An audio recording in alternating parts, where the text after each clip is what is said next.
सरकारी बैंक जो जबरन वसूली कर रहे हैं उसको फौरन रोक दिया जाए और शिंदे और फडणवीस की सरकार से हम ये डिमांड करते हैं कि किसानों के कर्जे को माफ कर दिया जाए। ये मजलिस इत्तेहादुल मुस्लिमीन उस नासिक के किसानों के साथ खड़ी हुई है और महाराष्ट्र की सरकार से इस बात का मुतालबा करती है कि वो फौरन किसानों के कर्जों को माफ किया जाए। मैं आपके सामने इस बात को बताना चाहता हूं कि मजलिस इत्तेहादुल मुस्लिमीन की नुमाइंदगी पर अकोला में तुराबली मस्जिद को जब नुकसान पहुंचाया गया, उसी रात जुगनूबी नामी एक मोहतरमा को वो मकान में जिंदा जला दिया गया। उनके बेटे अकबर जो ऑटो ड्राइवर है, एक झोपड़ी में रहते अपनी बीवी के साथ, और वो जुगनूबी उमर रसीदा थी डॉक्टर गफ्फार कादरी साहब के साथ शाहिद रंगून वाला, अब्दुल नाजिम, जमील खान, अब्दुल मुनाफ, मुस्तफा कॉरपोरेटर, मोहसिन और आरिफ उस वफद डेलीगेशन में थे और पुलिस से मुलाकात करके इस बात का मुतालबा किया कि ये शॉर्ट सर्किट से मौत नहीं हुई, इसका एफआईआर दर्ज किया जाए। रिजवान अली नामी एक शख्स को पुलिस कस्टडी में मारकर उसकी टांग की हड्डी टूट गई, नागपुर को लाया गया इलाज के लिए। मजलिस के वफद ने जाकर उस पीड़ित परिवार से मुलाकात की और 16 मई को स्पेशल आईजीपी अमरावती से मुलाकात करके एक मेजर दिया। फिर डीएसपी अकोला से भी मुलाकात हुई, होम सेक्रेटरी के नाम पर एक टेलीग्राम लेटर भिजाया गया और जो लोग गिरफ्तार हुए उनकी जमानत का भी काम। मैं आपको 1 मिनट का वक्त दे रहा हूँ। जितने भी मजलिसी है, जो मजलिस से मोहब्बत करने वाले हैं, 1 मिनट के अंदर अपनी जगह के ऊपर बैठ जाओ और जो खड़ा रहेगा वो ये समझ लेना कि उसको कांग्रेस वालों ने या राष्ट्रवादी वालों ने भेजा है। बैठिए 1 मिनट के अंदर। जो खड़ा रहेगा मेरी नजर उसके ऊपर है, बैठ जाइए, बैठिए जो जहां पर है अपनी। अच्छा, जो जिसको बोल रहे हैं बैठने के लिए मत बोलो, बैठ जाओ। सुनो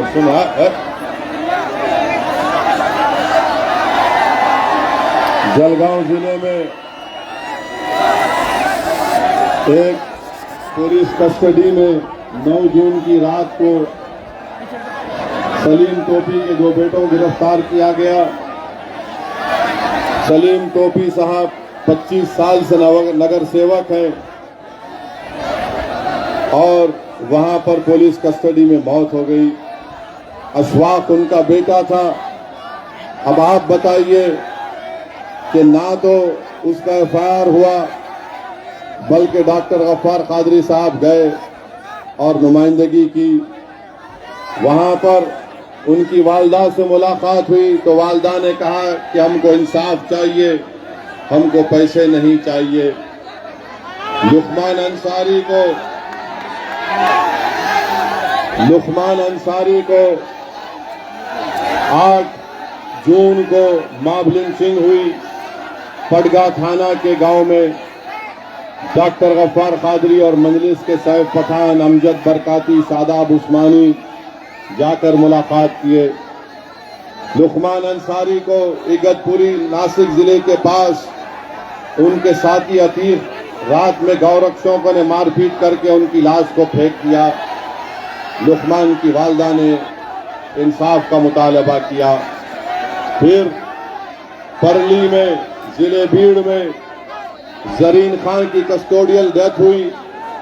हमारे सदर शफीक, एडवोकेट शफीक बाव ने डॉक्टर गफ्फार कादरी साहब सब जाकर मुलाकात किए, जरीन के मकान पर गए, उनको ताजियत दी घर के लोगों को तैयार कर रहे हैं कि वो कोर्ट में केस डालें ताकि उनके खिलाफ एक्शन लिया जा सके। शेगांव तालुका में 14 मई को मस्जिद जामा मस्जिद पर पत्थरबाजी की गई। पुलिस इंस्पेक्टर कार्रवाई नहीं करना चाहते थे। मजलिस के वफद ने डीएसपी अहमदनगर और कलेक्टर से मिला और मुलाकात की। वहां पर गैर जरूरी मुस्लिम अकलियत के नौजवानों को गिरफ्तार किया जा रहा था, तो उनकी गिरफ्तारी को रोका गया। ये मुख्तसर सा मजलिस की कारकर्दगी का मैं आपके सामने इस बात को रखा हूं। मेरे अजीज दोस्तों और बुजुर्गों, मैं आपको ये बताना जरूरी समझता हूं कि ये जिलहिज का महीना है, हमारे इस्लामिक कैलेंडर के जिलहिज का महीना है। ये आखिरी महीना है, इसके बाद माह मुहर्रम शुरू होगा। और जिलहिज के महीने की खुसूसियत ये है कि इसमें हम लोग कुर्बानी देते हैं। और मुहर्रम के महीने की खुसूसियत यह है कि करबला के मैदान में, भाई साहब आप लोग नहीं सुनना चाह रहे तो मैं बैठ जाता हूं। अगर आप लोग नहीं सुनना चाह रहे हैं तो मैं खत्म कर दूं, फिर आप लोग खामोश बैठिए। आप लोग खामोश बैठिए। आपको हम वहां से यहां बुलाए ताकि आप सुन सके, तो अब आप सुनिए हमारी बात को। जो गरीब लोग हैं आप जरा सुनिए हमारी बात को। अभी आवाज नहीं आना, आप लोग मेरी आवाज को सुनना चाहिए। आप अपने आप से बात करने आए तो घर में जाकर बात करिए। सुनिए, ये जिलहिज का महीना है, हम कुर्बानी देते हैं जनवरी की। और माह मुहर्रम में 10 मुहर्रम के दिन अल्लाह के रसूल सल्लल्लाहु अलैहि वसल्लम के नवासे ने अपनी जान को कुर्बान किया, अपनी आल को कुर्बान किया। क्यों कुर्बान किया? ताकि हक की कामयाबी हो और बातिल की शिकस्त हो। उन्होंने अपना इमाम हुसैन ने करबला के मैदान में अपने सर को इसलिए कटाया ताकि सुबह कयामत तक दुनिया को यह मालूम हो जाए कि सर कटाने वाले कामयाब होते हैं, सर झुकाने वाले नाकाम होते हैं। तो इस्लामिक कैलेंडर का आखिरी महीना जिलहिज है। इस्लामिक कैलेंडर का नया साल का पहला महीना मुहर्रम है। और ये इस दीन की खूबसूरती है कि साल का आखिरी महीना और साल का पहला महीना दोनों कुर्बानी का दर्ज देता है, दोनों कुर्बानी का दर्ज देता है। तो मेरी आपसे ये भी गुजारिश है कि आज से 1400 साल पहले, आज से 1400 साल पहले 10 जिलहिज के दिन अल्लाह के रसूल मोहम्मद मुस्तफा सल्लल्लाहु अलैहि वसल्लम ने अपना हज्जतुल विदा में आखिरी खुतबा दिया। तो खुतबे में बहुत सी चीजें हैं, मगर रसूल अल्लाह सल्लल्लाहु अलैहि वसल्लम ने क्या खुतबा दिया और कहा कि सुनो, मैं तुम्हारे दरमियान में ज्यादा देर नहीं रहने वाला हूं। मोहम्मद सल्लल्लाहु अलैहि वसल्लम ने 1,15,000 लोग थे। रसूलुल्लाह सल्लल्लाहु अलैहि वसल्लम अपनी बात को अपनी ज़बान मुबारक से इरशाद फरमाते 3-3 बार। इस तरह का लाउड स्पीकर का इंतजाम नहीं किया। 1,15,000 का मजमा था। अल्लाह के रसूल सल्लल्लाहु अलैहि वसल्लम रहमतुल आलमीन, महबूब रब्बुल आलमीन अपनी ज़बान मुबारक से बोलते और सहाबा कराम 3-3 मरतबा उस बात को बोलते ताकि 1,15,000 के मजमे को आका की ज़बान मुबारक से निकले अल्फाज उनको समझ में आए और सुनाई दिए। रसूलुल्लाह सल्लल्लाहु अलैहि वसल्लम ने क्या कहा कि जिस तरह ये जिलहज का महीना मुबारक है, जिस तरह ये दिन मुबारक है, उसी तरह मुसलमानों की जान और माल हमारे लिए मुबारक है। तुम किसी की जान और माल नहीं छीन सकते उनसे। रसूल अल्लाह सल्लल्लाहु अलैहि वसल्लम ने फरमाया, सुनो क्या फरमाया, नौजवानों तुम सुनो, तुमको अगर एक नेक इंसान बनना है तो सुनो। आका ने फरमाया सल्लल्लाहु अलैहि वसल्लम ने कि अल्लाह की नजर में ना गोरा बड़ा है ना काला बड़ा है। अल्लाह की नजर में ना कोई गोरा बड़ा है ना काला बड़ा है। अल्लाह की नजर में सबसे करीब वो है जिसके पास तकवा है, जिसके दिल में अल्लाह का खौफ होगा, अल्लाह से कूट कूट कर मोहब्बत होगी और रसूल अल्लाह सल्लल्लाहु अलैहि वसल्लम के लिए उसका दिल धड़कता होगा, वो अल्लाह को बहुत पसंद है। तो याद रखो, जो काले को समझता ये काला है और मैं गोरा हूं, तो रसूल अल्लाह सल्लल्लाहु अलैहि वसल्लम ने फरमाया कि ना गोरा बड़ा है ना काला बड़ा है, ना अरब बड़ा है ना अजमी बड़ा है। जिसके पास तकवा है वो अल्लाह के करीब बहुत बड़ा है। फिर रसूल अल्लाह सल्लल्लाहु अलैहि वसल्लम ने फरमाया कि अपनी औरतों पर जुल्म मत करो, अपनी औरतों पर जुल्म मत करो, उनसे नरमी रखो, उनसे नरमी रखो। तो मुसलमानों, जब तुम घर में जाओगे, अगर तुम्हारे घर में तुम्हारी बीवी है, तुम्हारी बहन है, तुम्हारी मां है, तो तुम उनसे नरमी का रवैया अख्तियार करो। जिसकी बीवी है उससे नरमी का रवैया अख्तियार करो, उसको इज्जत दो, मुकाम दो, वो तुम्हारी शरीक हयात है। रसूल अल्लाह सल्लल्लाहु अलैहि वसल्लम ने फरमाया कि अपनी औरतों से नरमी का रवैया रखो। और रसूल अल्लाह सल्लल्लाहु अलैहि वसल्लम ने फरमाया कि किसी का कत्ल मत करो, किसी का कत्ल मत करो नाजायज तौर पर। मुसलमान किसी का कत्ल नहीं करता नाजायज तौर पर। रसूल अल्लाह सल्लल्लाहु अलैहि वसल्लम ने फरमाया अपने गुलामों से नरम रवैया अख्तियार करो। मेरे अजीज दोस्तों और बुजुर्गों, ये मोहम्मद मुस्तफा सल्लल्लाहु अलैहि वसल्लम का आखिरी खुतबा है, बल्कि दुनिया में इंसानियत की हिस्ट्री में अगर किसी को देखना है चार्टर ऑफ ह्यूमन राइट्स, तो रसूल अल्लाह सल्लल्लाहु अलैहि वसल्लम के आखिरी खुतबे हुज्जतुल विदा को पढ़ ले। तो मेरे नौजवानों, अल्लाह के रसूल सल्लल्लाहु अलैहि वसल्लम के इस आखिरी खुतबे के अल्फाज को याद रखो कि किसी मुसलमान के माल को या किसी के भी माल को या किसी के जान पर आप किसी पर हमला नहीं कर सकते। अपनी औरतों से, अपनी ख़वातीन से नरमी से पेश आओगे और तोड़ दो ये जंजीरें। कोई काला है, कोई बड़ा है, कोई खानदानी है, कोई फुला तुरुमची है, कोई नवाब है, अरे कोई अल्लाह की नजर में सब बराबर है। कोई काले को गोरे को काले पर फौकियत नहीं है। तुम्हारा खानदान पानदान होगा मगर अल्लाह की नजर में कुछ नहीं है उसकी हैसियत। तुम में अल्लाह का खौफ होगा, तुम में रसूल अल्लाह सल्लल्लाहु अलैहि वसल्लम से मोहब्बत होगी। और रसूल अल्लाह सल्लल्लाहु अलैहि वसल्लम ने अपने आखिरी खुतबे में फरमाया, नमाज पढ़ो, रोजा रखो, ज़कात दो। नौजवानों, रोजा नमाज पढ़ो। मुसलमानों की पहचान कैसे होगी? मस्जिदों को आबाद रखने से होगी। नौजवानों, तुम अगर चाहते हो कि तुम्हारा दीन मजबूत हो, तुम मजबूत हो, तो अपने सरों को, अपनी आंखों को अल्लाह के आगे सजदे में झुकाओ, रोजे रखो। जिसके पास दौलत है ज़कात निकालो, कमजोरों की मदद करो, गरीबों की मदद करो।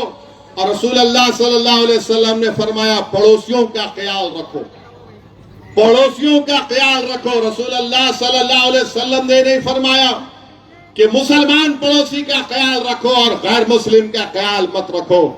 रसूल अल्लाह सल्लल्लाहु अलैहि वसल्लम ने आखिरी खुतबे में इतना कहा, नौजवानों पड़ोसी का ख्याल रखो, पड़ोसी का ख्याल रखो।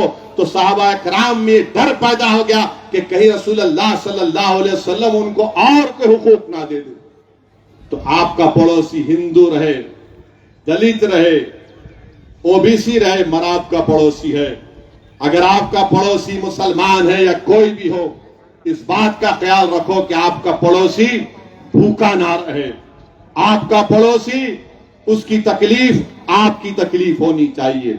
अगर आप रसूल अल्लाह सल्लल्लाहु अलैहि वसल्लम से हम तमाम उनके उम्मती हैं, हम रसूल अल्लाह सल्लल्लाहु अलैहि वसल्लम के उम्मती हैं, और हमारे लिए सबसे बड़ा तुर्रे इम्तियाज क्या है कि हम मोहम्मद सल्लल्लाहु अलैहि वसल्लम के गुलामों के गुलाम हैं। ये हमारे लिए सबसे बड़ा तुर्रे इम्तियाज है। ये हमारे लिए इम्तियाज नहीं होना चाहिए कि इसके पास दौलत है तो बड़ा है, ये एमपी है तो बड़ा है, ये प्राइम मिनिस्टर है तो बड़ा है। अरे सबसे बड़ा इम्तियाज ये है कि हमको अच्छे इंसान बनना है। तो मेरे अजीज दोस्तों और बुजुर्गों, मेरे गयूर नौजवानों, मेरी इन बातों पर गौर करो। नेक बनो, अच्छे बनो। कल मुस्तकबिल तुम्हारा होगा नौजवानों, जो तुम आज यहां खड़े होकर इस दीवाने की बात सुन रहे हो। अगर तुम नेक हो जाओगे तो ताकतवर लोग तुम्हारे सामने अपना सर झुका देंगे। तुम मस्जिदों में जाकर अपने चेहरों को झुकाओगे सजदे में, अपने पेशानियों को जमीन पर रगड़ कर अल्लाह से भीख मांगोगे कि अल्लाह माफ कर दे। तो खुदा की कसम, पूरे जालिम लोग तुम्हारे सामने अपना सर झुका देंगे। मगर तुम मस्जिदों को भूल चुके हो, तुम रमजान के रोजों को भूल चुके हो, तुम कुरान और सुन्नत को मत भूलो। हमारी पहचान कुरान और सुन्नत है। ये अल्लाह के रसूल सल्लल्लाहु अलैहि वसल्लम ने इरशाद फरमाया। मेरे अजीज दोस्तों और बुजुर्गों, अभी इम्तियाज जलील साहब ने ये बात कही है कि 2024 में नरेंद्र मोदी को दोबारा वजीर आजम प्रधानमंत्री बनने से रोकना है। हम भी यही चाहते हैं, हम भी यही चाहते हैं कि इंशाअल्लाह नरेंद्र मोदी तीसरी मर्तबा देश के प्रधानमंत्री ना बने। कोई बिहार पटना में मीटिंग हुई, लोगों को बिठाया गया, बातचीत हुई। मैं इम्तियाज जलील साहब की बात से मुत्तफिक हूं, मगर ये लोग जो सिर्फ अपने आप को बड़ा समझते हैं और इनको बड़ी गलत फहमी है कि वही हरा सकते नरेंद्र मोदी को। मेरे प्यारे, याद रखो, याद रखो मेरी इस बात को, जब तक तुम कमजोर और मजलूमों को साथ नहीं लोगे, तुम जुल्म का खात्मा नहीं कर पाओगे। ताकतवर लोग बैठकर एक ताकतवर को हराएंगे तो फिर कोई मजा नहीं है। अरे तुमको उसको साथ लेना पड़ेगा जिसके बेटे को मार मार कर उसका वीडियो बनाकर उसका कत्ल कर दिया गया। तुमको उस मां को साथ लेना पड़ेगा जिसके बेटे को जिंदा जला दिया गया। तुमको उस परिवार को साथ लेना पड़ेगा जिसका बेटा, जिसका भाई 4-4 साल से जेल में सड़ रहा है। तुमको उसको अपने साथ लेना पड़ेगा जिसको मजहब के नाम पर दबाया और कुचला जाता है। अरे ताकतवर लोग बैठकर कुछ भी कर ले, जब तक तुम मजलूम को साथ नहीं लोगे, जिसका पेट खाली है, जिसके सर पर निशानात हैं जालिम के जुल्म के, जिसकी कहानियां हैं जुल्म की उनके घरों में, अगर तुम उनको साथ नहीं लोगे तो सिर्फ तुम्हारी बात बात रह जाएगी, अल्फाज खाली रहेंगे। हाँ, बताओ, अगर तुम जालिम से मुकाबला करना चाहते हो, बताओ अगर तुम इस मुल्क में वो संविधान जिसको बाबा साहब अम्बेडकर ने ये कहा था लिबर्टी, इक्वालिटी, फ्रेटर्निटी, जस्टिस को कायम करना चाहते हो, अगर तुम वो संविधान जिसमें बाबा साहब ने राइट टू लाइफ और राइट टू इक्वालिटी का संविधान में फंडामेंटल राइट बनाया, अगर तुम कल्चर को मानते हो जो आर्टिकल 29 का है, अगर तुम वाकई में मुखलिस हो तो हम हाथ बढ़ाते हैं तुम्हारे साथ हाथ मिलाने के लिए।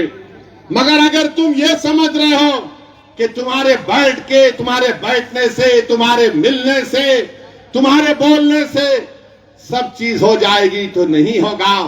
अरे सबसे बड़ा जुल्म किसी पर हुआ तो मुसलमानों पर, दलितों पर, आदिवासियों पर। अरे तुम कौन हो बताओ? तुमको देखकर ऐसा नजर आता है कि ताकतवर लोग बैठे हुए हैं, जिसको अंग्रेजी में कहते हैं एलिटिस्ट लोग बैठे हैं। वहां पर कमजोर मजलूम नजर नहीं आता। तुम्हारा नुकसान तो यह हुआ कि तुम्हारे हाथ से महाराष्ट्र की मुख्यमंत्रीशिप चले गई। तुम्हारा नुकसान यह हुआ कि तुमको ईडी का तुम पर केस हो गया। तुम्हारा नुकसान तो यह है कि तुम्हारे लोग परेशान हैं। अरे कभी तुमने ये भी तो सोचा कि मेरी शनाख्त आज खतरे में आ गई, मेरी पहचान खतरे में आ गई, मेरे नौजवानों का मुस्तकबिल खतरे में आ गया, मेरा हिजाब उसको खतरा बना दिया गया, मेरा हलाल गोश्त मुल्क के लिए खतरा बना दिया गया, मेरी मस्जिद से अज़ान को खतरा बना दिया गया। अरे तुम्हारा क्या नुकसान हुआ? मगर अल्हम्दुलिल्लाह हम ठहरे हुए हैं, एक शीशा पिलाई हुई दीवार की तरह ठहरे हुए हैं।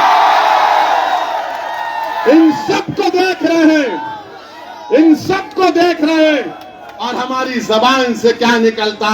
हस्बुनल्लाह व निअमल वकील, हस्बुनल्लाह व निअमल वकील, हस्बुनल्लाह व निअमल वकील। तो अगर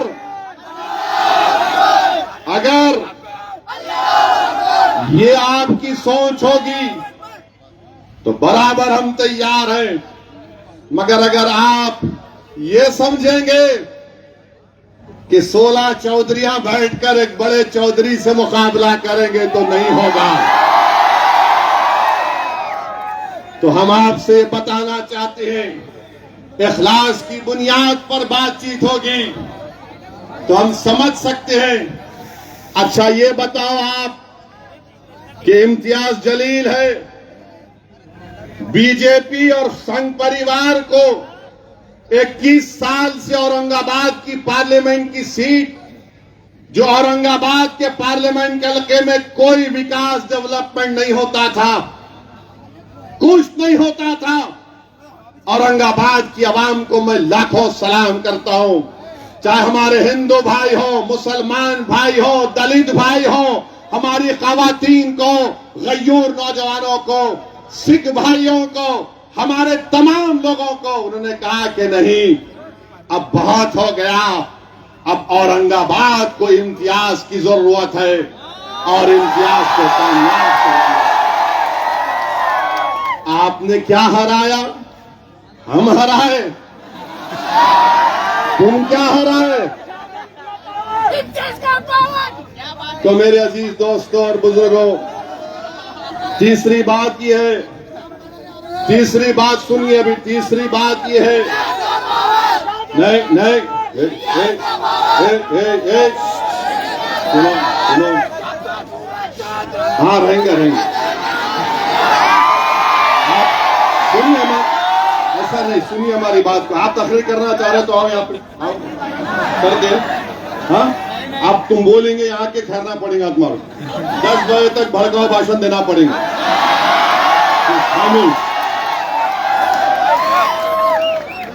अब तीसरी बात यह है, महाराष्ट्र में उद्धव ठाकरे की हुकूमत थी, उद्धव ठाकरे मुख्यमंत्री थे, शिवसेना सेकुलर है। आप सेकुलर मानते शिवसेना को? कितने सेकुलर ने मानते? हाथ उठाओ। उधर पीछे ने उठा रहे, डर रहे क्या?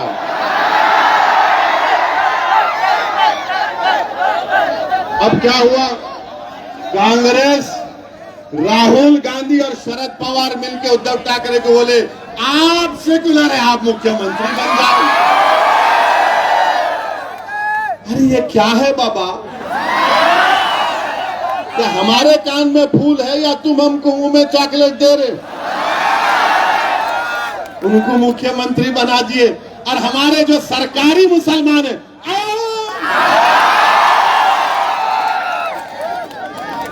ये सरकारी अरे नहीं भाई, ये उन्हें नहीं तो इन्हें। अरे ये कौन सी बात हुई? मैं मर्द नहीं, मेरा भाई मर्द बोल तो कैसा?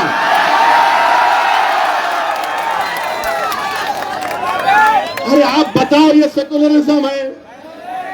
मैं यही तो पूछ रहा हूं, मगर पवार साहब नहीं मानेंगे मेरी बात को, बोलेंगे नहीं ये भड़काऊ भाषण देता है। अच्छा वो हो गया। अभी इम्तियाज साहब अपने भाषण में बोले कि सुबह 6 बजे अजीत पवार और देवेंद्र फडणवीस अचानक निकाह कर लिए। अच्छा निकाह करे करे शरद पवार साहिब को नहीं मालूम भतीजा निकाह कर लिया, वलीमा नहीं हुआ, हुकूमत खत्म हो गई। वलीमा मालूम ना मालूम, अब ज्यादा नहीं बोलना, ये तो लोग बोलेंगे इन्हें उधर लेके जा रहे हैं। अब कौन जिम्मेदार उसका? मैं जिम्मेदार। अब आप बताइए कि ये मामलात है। अच्छा ये लोग बोलते कि नहीं मुसलमान हमको वोट देना आपका इख्तियार है, दलित वोट देना उसका इख्तियार है, हमारे दलित भाइयों का। मगर आप बताइए आपने मुस्लिम अकलियत को रिजर्वेशन क्यों नहीं दिया उद्धव ठाकरे? क्या एक मराठा का बच्चा डॉक्टर बनेगा? मुसलमान मोची का बच्चा डॉक्टर नहीं बनेगा। एक मराठा का बेटी आईपीएस अफसर बनेगी, तो क्या एक टीचर की बेटी आईपीएस अफसर नहीं बनेगी जो मुसलमान है?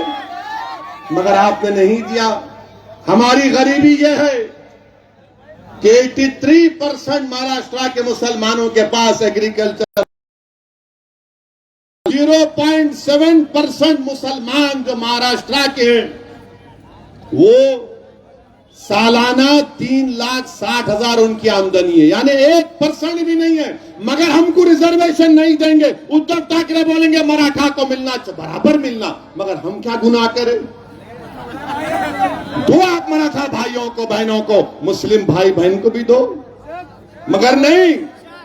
मराठा ताकतवर होगा, मुसलमान गरीब से गरीब होगा, मगर वोट इनको देना पड़ेगा। अरे तुम खुल के क्यों नहीं कह देते कि हम तुमको हमेशा कमजोर करके रखेंगे, हम तुमको हमेशा भिखारी बनाकर रखेंगे?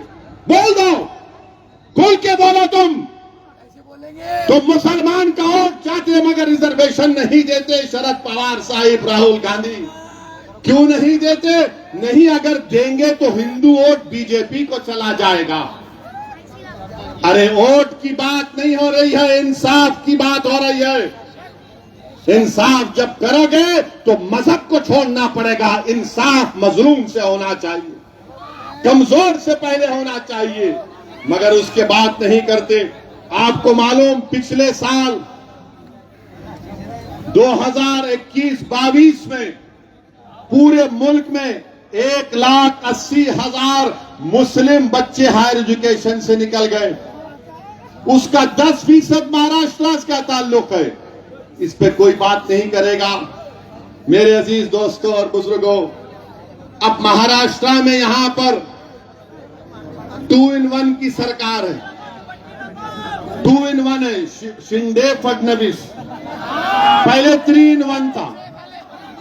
पहले शरद पवार, राहुल गांधी और उद्धव ठाकरे। 3 in 1, अब 2 in 1। अब ये 2 in 1 की सरकार ने अपने दौरे इख्तिदार में 50 हेट रैलीज करवाए। 50 हेट रैलीज करवाए। लव जिहाद हो रहा, लव जिहाद हो रहा। फडणवीस साहब, मैं चैलेंज कर रहा हूं आपको। आप बोलेंगे, आप ये रिकॉर्ड पेश कर दो। अगर दोबारा बोलेंगे तो यहां आना पड़ेगा। आप रिकॉर्ड पेश कर दो कि कितने लव जिहाद हुए हैं। और फडणवीस साहब, मैं तुमको चैलेंज कर रहा हूं, तुमको, शिंदे को, आरएसएस के भगवत को, तुम हमको ये बता दो कि लव जिहाद का डेफिनेशन क्या है। किसको लव जिहाद बोलते बताओ, डिफाइन करो। तुम नहीं कर सकते। और नतीजा क्या हुआ? कोल्हापुर, अकोला, जलगांव, अहमदनगर जो मैंने जिक्र किया, ये सब तमाशे हुए। हम महाराष्ट्र की हुकूमत से, महाराष्ट्र के ब्यूरोक्रेसी से, पुलिस डिपार्टमेंट से ये कह रहे हैं कि आप सरकार की बातों में मत आओ, महाराष्ट्र के पीस को मेंटेन करो। आप सरकार को खुश करने के लिए आईपीसी इस्तेमाल मत करो। आप जो एक्यूज है उनके खिलाफ इस्तेमाल करो। अमन जरूरी है। सरकारें आएंगी और चले जाएंगी। हम उम्मीद करते कि महाराष्ट्र के आला पुलिस ओहदेदार अपनी जिम्मेदारी को निभाएंगे। मेरे अजीज दोस्तों और बुजुर्गों, फिर हम ये भी देखते हैं कि हमारे वजीर आजम अमेरिका गए, वजीर आजम अमेरिका गए, हमको उस पर कोई इतराज नहीं है। हम भी चाहते हैं कि भारत, इंडिया और यूएसए के ताल्लुकात और अच्छे हों। अब तो हम स्ट्रेटेजिक पार्टनर हैं। अब तो हम एग्रीमेंट्स में शेयर्ड वैल्यूज का जिक्र करते हैं। मगर हमारे वजीर आजम जब अमेरिका में थे तो दो बातों का मुझे बड़ा एतराज है। उमूमन अगर कोई मुल्क का वजीर आजम फॉरेन टूर पर जाता है, उस पर तबसरा करना ठीक नहीं है। मगर वजीर आजम प्रधानमंत्री मोदी, मैं मजबूर हूं आपकी बात को यहां पर रखने के लिए। एक ये कि नरेंद्र मोदी ने पहली प्रेस कॉन्फ्रेंस 9 साल में मीडिया के सामने आकर की। 9 साल में कोई मीडिया उनसे सवाल नहीं कर सकता था, कोई मीडिया के लोग नहीं। हाँ, वो एक सेलेक्टेड मीडिया का ग्रुप है। जैसा एक इंटरव्यू लेने वाले पूछा, मोदी जी आपको आम पसंद है? काटने के पसंद है या चूसने के पसंद है? अब ये क्या तू अभी भी इतना बुढ़ा हो के दूध निप्पल से पीता? फिर एक रिपोर्टर पूछे, आप अपने जेब में बटुआ रखते, कहीं कुछ और को धिंगाना होना, समझ नहीं।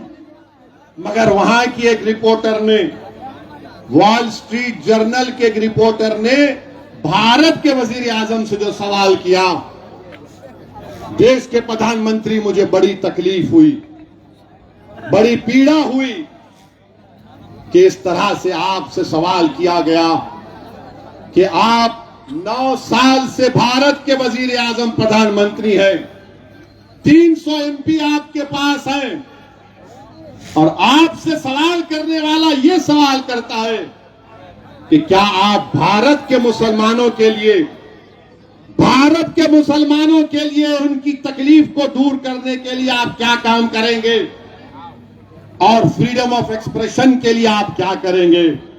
देश के प्रधानमंत्री, मैं खुश होता अगर आपसे सवाल होता कि आप उस देश से आते हैं जहां पर 50% आबादी भारत की 28 साल के नौजवानों पर मुश्तमिल है। मैं खुश होता इस बात से कि अगर रिपोर्टर आपसे सवाल करती कि बताइए मेक इन इंडिया में आपने क्या क्या बनाया। मैं खुश होता अगर रिपोर्टर आपसे पूछती कि क्या आपने 5 ट्रिलियन इकोनॉमी के उस टारगेट को हासिल कर लिया। मैं खुश होता अगर उस फॉरेन रिपोर्टर आपसे बोलती कि भारत में इन्फ्लेशन कम करने के लिए आपने क्या किया। मैं खुश होता अगर रिपोर्टर आपसे पूछती कि पूरी दुनिया में सबसे ज्यादा बेरोजगार अगर नौजवान है तो भारत में उसकी बेरोजगारी के लिए आप क्या किए। मगर उस रिपोर्टर ने 9 साल के वजीर आजम, 300 एमपी रखने वाले वजीर आजम से पूछा, मुसलमानों की तकलीफ को दूर करने के लिए आप क्या कर रहे हैं, फ्रीडम ऑफ एक्सप्रेशन के लिए क्या कर रहे हैं। तो हमारे वजीर आजम ने कह दिया कि हमारे डीएनए में डेमोक्रेसी है, डिस्क्रिमिनेशन नहीं है। प्रधानमंत्री, सच्चाई को मैं अब बयान कर रहा हूं। क्या मणिपुर में 300 चर्चिस को जला दिया गया, क्या वो डिस्क्रिमिनेशन नहीं है? 300 चर्चिस मणिपुर में जला दिए गए। क्या उत्तरकाशी में मुसलमानों से नहीं कहा गया कि छोड़कर भाग जाओ, तुम्हारा बायकॉट किया जाएगा। ये डिस्क्रिमिनेशन नहीं है। वजीर आजम के आपका दिल्ली का एमपी ने नहीं कहा कि मुसलमानों से कोई खरीदो फरोख्त मत करो, क्या ये डिस्क्रिमिनेशन नहीं है? वजीर आजम के आपने CAA का कानून मजहब की बुनियाद पर नहीं बनाया, क्या ये डिस्क्रिमिनेशन नहीं है? माइनॉरिटी वेलफेयर का बजट आपने 40% कम कर दिया, क्या ये डिस्क्रिमिनेशन नहीं है? आपने मौलाना आजाद फेलोशिप को खत्म कर दिया अल्पसंख्यक समाज के लिए। अब कोई मुसलमान बच्चा फेलोशिप और PhD नहीं कर पाएगा, क्या ये डिस्क्रिमिनेशन नहीं है? प्रधानमंत्री, डिस्क्रिमिनेशन यही भी है कि आपके 306 MP में एक मुसलमान MP नहीं। डिस्क्रिमिनेशन यह भी है कि आपके पास एक मुस्लिम मिनिस्टर नहीं। बताओ प्रधानमंत्री, फिर आपने ये क्यों कहा? ये मुझे बड़ी तकलीफ हुई कि आप से इस तरह का सवाल वॉल स्ट्रीट जर्नल के जर्नलिस्ट ने कर दिया। हम तो उम्मीद करेंगे कि भारत के जर्नलिस्ट भी पप्पा जी से इस तरह का सवाल करेंगे। करेंगे नहीं मालूम, मगर अफसोस हुआ देश के प्रधानमंत्री, आपसे इस तरह का सवाल हुआ। दूसरी बात, जो देश के प्रधानमंत्री वजीर आजम ने वहां की कांग्रेस को तकरीर की, जिसमें अमेरिका के पार्लियामेंट कांग्रेस और सेनेटर्स बैठे हैं, उसमें प्राइम मिनिस्टर ने कहा कि हमको 75 साल की आजादी 1000 साल की गुलामी के बाद मिली। देश के प्रधानमंत्री, आप क्यों ये झूठ बोलते हैं कि 75 साल की आजादी 1000 साल की गुलामी के बाद आप बोलते मिली है? तो फिर देश के प्रधानमंत्री, आप ये बताओ कि अगर 75 साल की आजादी जो हमको मना रहे 1000 साल की गुलामी से मिली, तो फिर अंग्रेज तो 200 साल हुकूमत किए ना? क्या मराठा लोगों की हुकूमत नहीं थी? क्या पेशवाओं की हुकूमत नहीं थी? क्या चोलास की हुकूमत नहीं थी? क्या विजयनगरा की हुकूमत नहीं थी? क्या यादवा हौसला की हुकूमत नहीं थी? क्या एक गुलाम जिसका नाम मलिक अंबर है उसकी हुकूमत नहीं थी? प्रधानमंत्री, आप कहां भूल जाते हैं? आप खाली एक ही आंख से देखते, बस वो दिख गया, वो नहीं से। प्रधानमंत्री